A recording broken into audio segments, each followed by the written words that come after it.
In this capture, we're going to take a look at malignant disorders of the GU tract. Do keep in mind that Unit 6 involves an entire unit on cancer, so we will get much more into detail on the development of cancer, diagnosis, treatments, radiation, chemo there. So I'm going to be focusing very much disease specific here. With bladder cancer, there's some key points that you want to keep in mind. The biggest risk factor is going to be cigarette smoking. Okay. And the most common symptom that your patient's going to have, the very first symptom they're going to have, typically is painless hematuria. Do keep in mind that hematuria can be gross in the sense that it's visible with the naked eye, or it can be microscopic, where it's only able to be detected in laboratory testing. Patients will also report a change in bladder habits. So this is why it's very important when you're talking to the patient and you're gathering that health history, you really want to focus in on their urinary pattern and if there's been any changes. As the cancer progresses, urinary retention becomes a problem. It can be an acute urinary retention, and they often will develop back and pelvic pain, and these are typically things that are associated with progression of the disease and metastasis. Diagnosis-wise, we can do what we call urine cytology, so they can do a urine sample and look for abnormal cells. Most of the time, what we're going to have is a cystoscopy where they go through the urethra into the bladder and they actually take a biopsy. Treatment-wise, surgery is going to be the preferred treatment. Okay, radiation and chemo, whether it's IV or intravesical, is used to treat metastasis. And intravesical chemotherapy is actually chemotherapy that is administered directly into the bladder. So these patients, their catheter is inserted. They will instill the chemotherapy very similar to like a continuous bladder irrigation. They will clamp the catheter so it does not drain out right away, and they will let the chemotherapy solution sit in the bladder for a period of time before then they let it drain. Okay. Surgical treatment, we can do things as simple as laser photocoagulation. We can do a TURBT, which is a transurethral resection of a bladder tumor. Just a side note, please don't call it a turbot. There's certain things that we can kind of say, like TURP is okay, but turbot is not. It's a TURBT. We can also do more invasive procedures, such as the partial or complete cystectomy, where we're removing a portion or all of the bladder, and now we have a urinary diversion. As we look at urinary diversions, so basically this is urine that's not coming out the urethra, there are two big categories. There's incontinent ones, and the most common one of that is an ileal conduit, or there are continent urinary diversions, such as the Indiana or the Koch pouch. This is just a picture from your textbook that shows some of the different urinary diversions. Again, I would more focus on, we have continent ones, we have incontinent ones, and that's really about how the patient is able to manage it. So caring for one of these patients post-procedure is no different than caring for any other post-op patient. Okay, they're going to have frequent vital signs. It is very important to monitor the urine output and the appearance hourly. Do keep in mind, if your patient has an incontinent diversion, an ileal conduit in particular, that urine will likely be cloudy. It will likely have mucus threads in it. Because the way they do that, they actually take a small portion of the bowel and they wall it off from the rest of the bowel, and they use that as a urinary reservoir. They'll connect the ureters to that, and they'll bring a portion of the bowel out on the skin as a stoma. It's no different than any other ostomy, except this is going to drain urine. But because the ureters are connected to the ileals, the section of the ileum of the bowel, you have bowel tissue that's going to kind of slough off there a little bit. Okay, so you need to be aware of that with how the urine is going to look. Pain management is going to be no different than any other post-op patient. They will likely be on opioid and non-opioid medications, non-pharmacological pain management strategies. Basic post-op care is not any different. We want to get these patients out of bed, get them out of bed to the chair. That's early ambulation, pulmonary toilet, pulmonary hygiene, coughing, deep breathing, incentive spirometry. Very, very important to help prevent atelectasis and pneumonia. They'll be on VTE prevention because we don't want any type of DVTs forming. We're also going to be focusing on incision care. So they'll have, incision care where we're cleaning around the incision, generally with sterile saline, and drain care as well. It's not uncommon for these patients to have Jackson Pratt or other types of drains that are in temporarily after the surgery procedure. Things that are a little bit different and that you want to keep in mind is the body image disturbance. Even though these are generally elective procedures in the sense that they're planned, it's one thing to be able to say, I'm having surgery today, and when I wake up, I'm going to have an ostomy. It's quite another thing to actually wake up from surgery, look at your abdomen, and see the stoma. Okay? Just as we've talked in class before, there's a grieving process. Grieving is not just with death. Grieving was with, loss of body image, loss of their life before they had a diagnosis. It's huge. So you really need to keep that in mind, and this can be a big traumatic thing for the patients. So you need to address that body image disturbance. You need to use your therapeutic communication skills, acknowledging their feelings, making sure you're encouraging client expression, that this is a safe environment for them to talk to. Maybe it's helping them facilitate a conversation with their spouse because in their mind they're thinking, oh my God, I have a stoma. What is my partner going to think of me? Or what's my partner going to think of this? Okay, so it can be very, very traumatic. We also need to teach them about ostomy care. So how do they measure the stoma? How do they put the, collection device on as well, using the wafer and then the collection bag on top of that. If you haven't had a whole lot of experience with that, that is foundational content. So I am not going to be reteaching that. Do make sure you take a look at the ATI skill module, ostomy management, if you're not familiar with that process. Switching to prostate cancer, I kind of mentioned this a little bit in a previous capture when we talked about BPH. Symptoms are going to be very similar. So differentiating between non-malignant enlargement, which is BPH, and prostate cancer, which is a malignant process, is going to be very important. So risk factors for prostate cancer is age. Okay, the older a gentleman gets, the more at risk he's going to be for prostate cancer. There is a genetic familial component, so family history.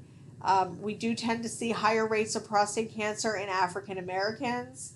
It's also been linked with an increased fat diet and elevated testosterone levels.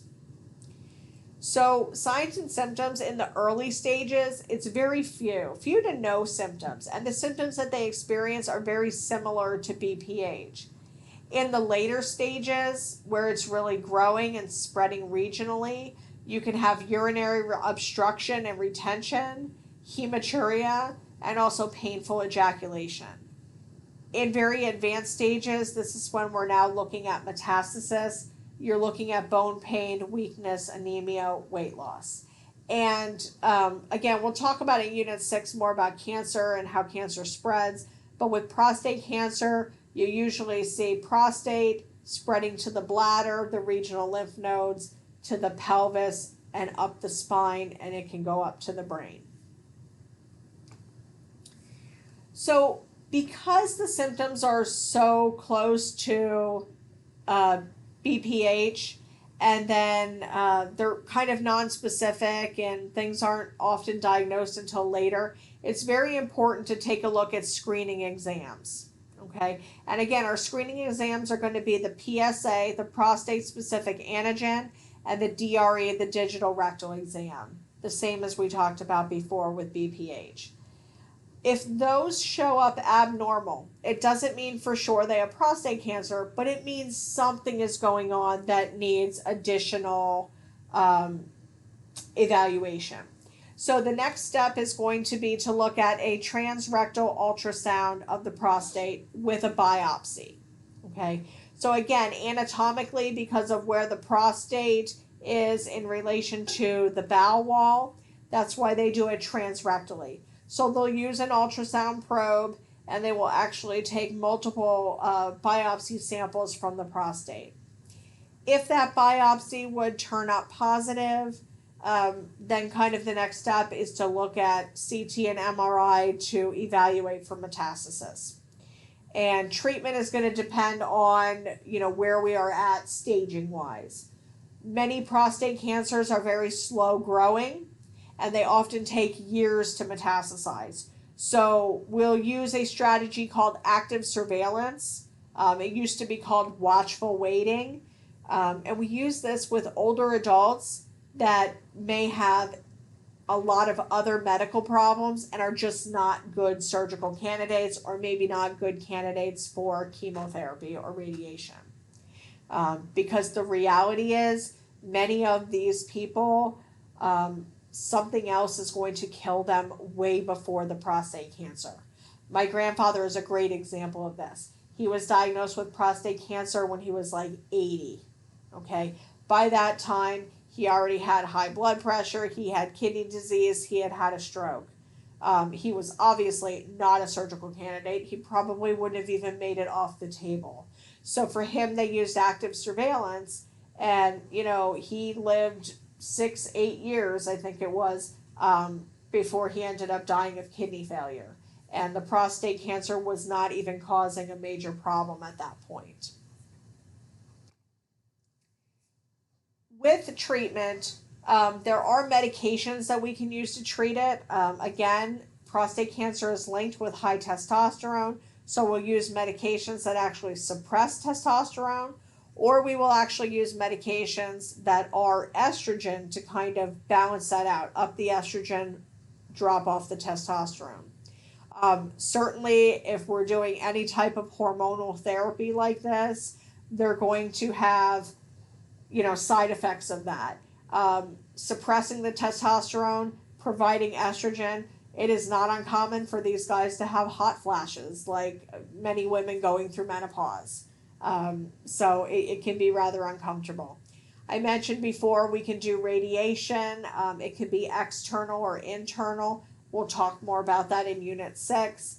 They may use chemotherapy. But the first line treatment for prostate cancer is going to be a surgical procedure, typically a prostatectomy where they're removing the entire prostate. Again, just like your patients who have had a bladder resection, post-prostatectomy patients are just the same as any other surgical patient. Frequent vitals, they will come back from the OR with a catheter, and they will be going home with that urinary catheter. So very important for the RN to monitor patency of that catheter and looking at urine output. We generally are not irrigating that catheter unless it is specifically prescribed by the provider. Pain management is important. Again, it'll range the gamut from opioid to non-opioid, non-pharmacological management as well, heat, cold, massage, that sort of thing. Bladder spasms do tend to be an issue with these patients.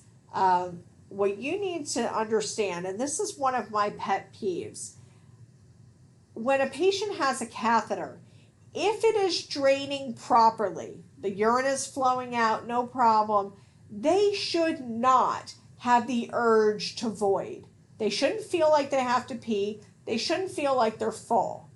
Okay? And I can't tell you how many times I have seen nurses where there's been patients that are confused. They're pulling out the catheter. They're saying, I have to pee. And they turn around and say, you have a catheter. You're fine. Only to find out later on the catheter wasn't draining properly. When they go to move the bag later on, you're hitting like liquid gold coming down the catheter. Okay, so the first step of the nursing process is always assess. Okay, if your patient has the urge to urinate, or if they're having bladder spasms and they have a catheter, check the patency first. Make sure it is draining. Okay, make sure it is draining. Sometimes the catheter is draining fine, and it's just the fact that there is a foreign body in the bladder that the body doesn't like that causes irritation and spasms. If that's the case, we can use antispasmodic medications, but you have to assess first.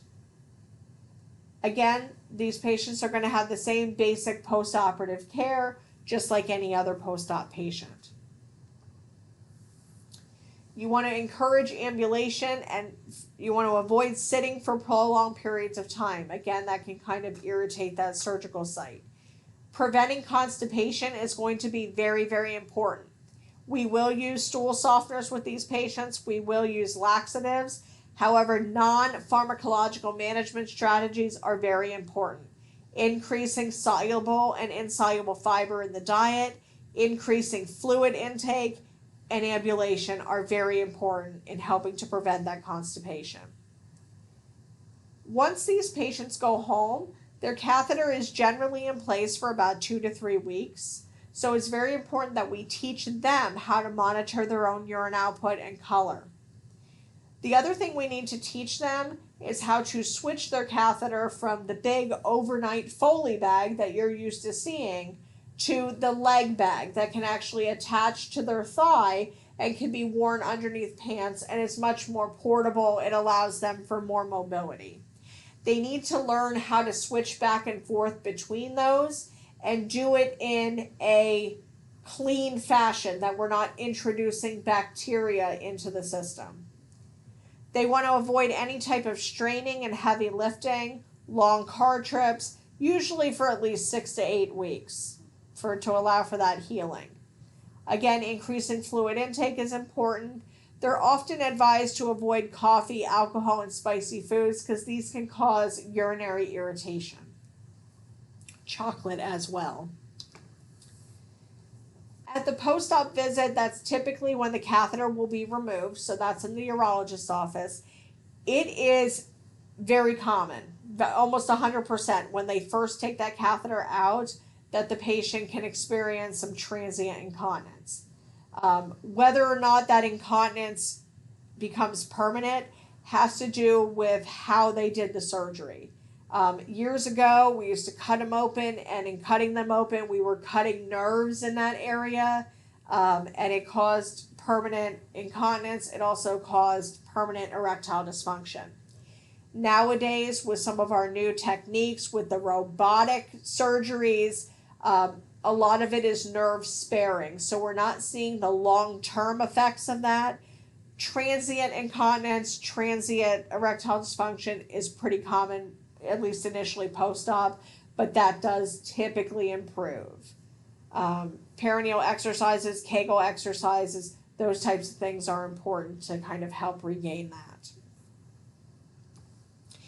Speaking of erectile dysfunction, I kind of mentioned it in relation to the post-prostatectomy, but that's not the only reason someone can have ED. So it's defined as the inability to attain or maintain an erection. There's actually a lot of causes. So the first step in diagnosing a problem is actually to inquire about their medical history and their current medication use. We know that hypertension, we know that diabetes, cardiovascular disease, drug use are physical causes that will often result in erectile dysfunction. Maybe not permanent, it might be intermittent, but those are causative factors. Medications, beta blockers in particular, are well known for having a side effect of erectile dysfunction. So it's really important, although it is awkward, it's very important to have these conversations with patients, because if they're experiencing this as a side effect, you will often have patients that will just simply stop taking their medication. They're too embarrassed to talk about it, but they notice this effect, and you know what? They're just not going to take it. So let's have those conversations up front. Is there a better option for treatment? Maybe there is, maybe there's not. Maybe they need to stay on that beta blocker. But that's something to explore. There's psychosocial causes. Anxiety, fatigue, fear, depression, body image disturbances can often manifest in erectile dysfunction. So again, the first step before we do anything else is all about assessment. So let's find out some history. From a treatment perspective, again, if we find a causative factor, perhaps we can alter the medication regimen. Ultimately, that's up to the provider and what they feel is best.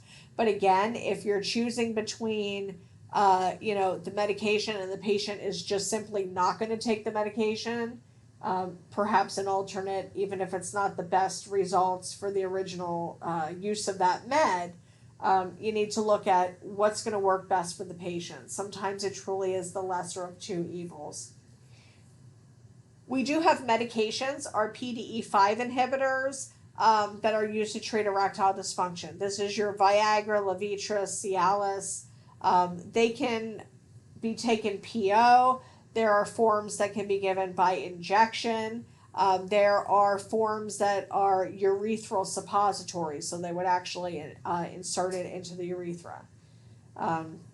Things to keep in mind with that, definitely if your patient has a cardiac history, that is a big risk factor for that. And if they are using nitrates at all, that is just simply not, these PDE5 inhibitors are just not an option for them.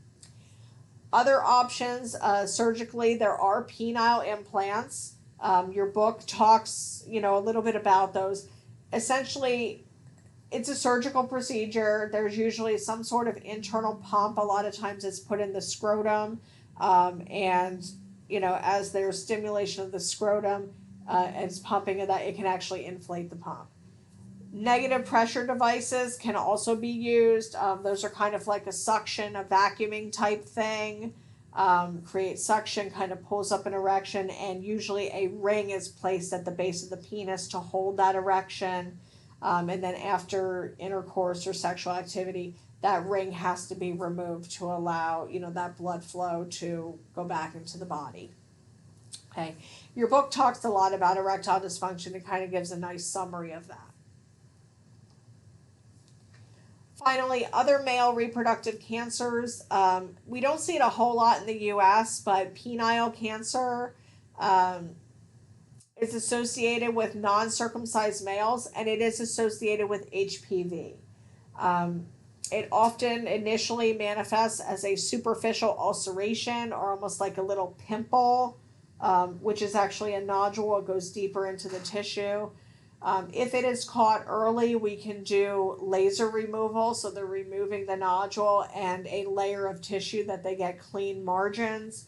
Obviously, that is going to result in some disfigurement, maybe, some craters or valleys in the penile tissue. However, if it's not addressed early on and it spreads, the treatment is actually, a partial or a complete penile resection. I did very early in my career as a nurse have the opportunity that I was taking care of a patient who was diagnosed with penile cancer. It resulted in him having to have a total penectomy. So they literally removed his entire penis. He had essentially just like a little hole where the penis would have been. That was the urethra coming out, and he was completely incontinent. Now, obviously, surgically and having a cancer diagnosis was difficult enough, but this man really struggled psychosocially because of his identity as a male. And it manifested in a lot of bad behavior. He tended to be very nasty, very belligerent to the nurses. But you have to step back and think about where he was coming from. Every time we would, help change him because he was incontinent, we were seeing him without his penis. Okay, and that was very disturbing and very upsetting for him. So you can kind of see where he was coming from. Testicular cancer is the other big male reproductive item we look at. Biggest risk factor is going to be undescended testes. So, during fetal development, the testes are actually up in the abdomen and then they descend into the scrotum where it's supposed to be. So, if they're undescended, they're up in the body. That actually is a big risk factor. Symptom wise, early on is a painless lump and some testicular swelling. If it's not caught and it continues to progress, late stages, it feels like a dull ache and a heaviness, and this is where you also see some metastasis. So, testicular self-exams are extremely important. We should be talking to our patients about doing monthly testicular self-exams, the same way we talk to females about doing breast self-exams. Okay. They should also have a clinician exam with their annual physical. It's important to remember that testicular cancer is most commonly diagnosed in adolescent and young adult males, which is different than our other types of cancer. Usually, increasing age is a major risk factor for cancer. This particular one, we see the numbers in the adolescents and the young adults. Okay, so we really need to be teaching them, we really need to be looking at that health promotion. Treatment is typically an orchiectomy, so it's removal of that testicle, and they will also look at the surrounding lymph nodes because if it's going to spread from the testicle, it's going into the lymph nodes.